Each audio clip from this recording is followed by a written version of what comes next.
We start with a flashback of Kafka and Mina as children. Mina laughs at Kafka for saying he would always be by her side when she got scared. Kafka is embarrassed and makes Mina promise not to tell anyone what he said. Mina actually feels very thankful for his promise and agrees, saying there's nothing to be scared of as long as they are together. Back in the present, Mina is getting her division ready. They are planning to go to the hospital to stop the kaiju that has appeared there. The city alarm goes off, warning everyone to take shelter because of the kaiju at the hospital. Meanwhile, Kafka tries to calm down the frightened old man he's with by smiling, but his smile looks so scary that the old man faints. Kafka tries to help him, but accidentally destroys part of the room just by touching it. Kafka is shocked by his own strength, and everyone around him starts to panic, noticing the chaos he's causing. Kafka and Ichikawa decide to leave before the defense force arrives. Kafka tries to escape through a window, but accidentally destroys an entire wall with his light touch.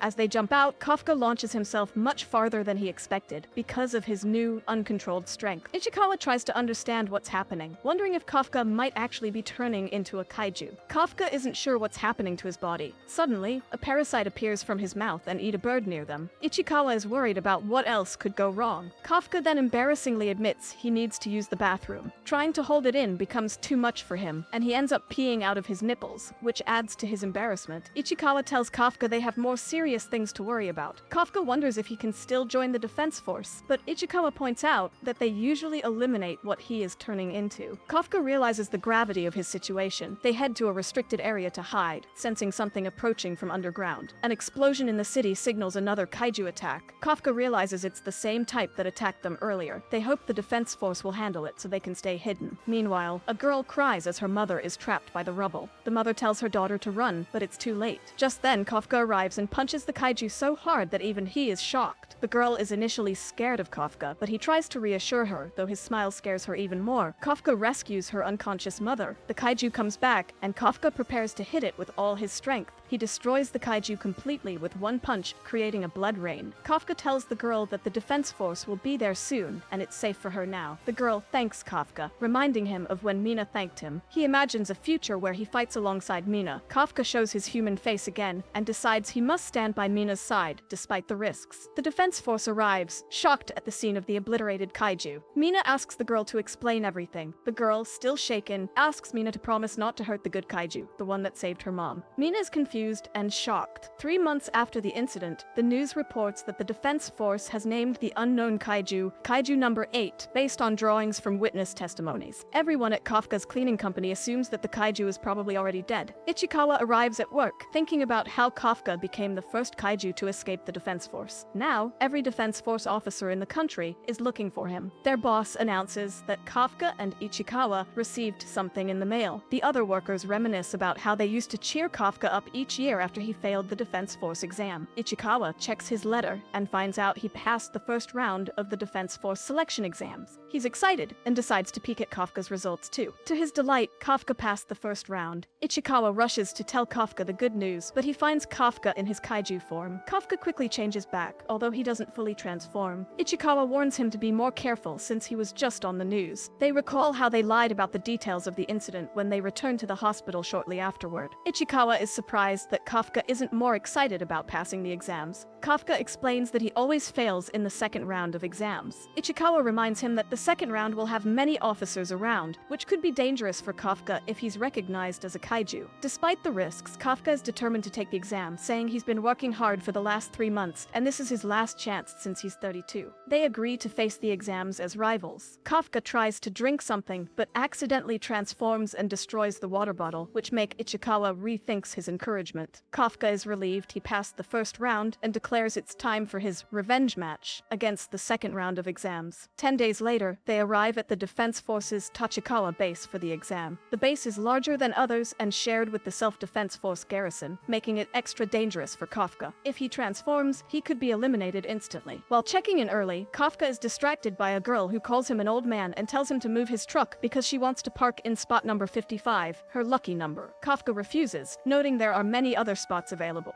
The girl then removes her dress to reveal a powerful suit underneath, lifts Kafka's truck with one hand, and tosses it aside. Ichikawa and Kafka are shocked by her strength. The girl introduces herself as Kikoru Shinomiya, examinee number 216, whose hobby is eliminating kaiju. She tells them to remember her name. Ichikawa recognizes her last name, suggesting she's from a notable family. Kikoru then sniffs Kafka and remarks that he smells just like a kaiju.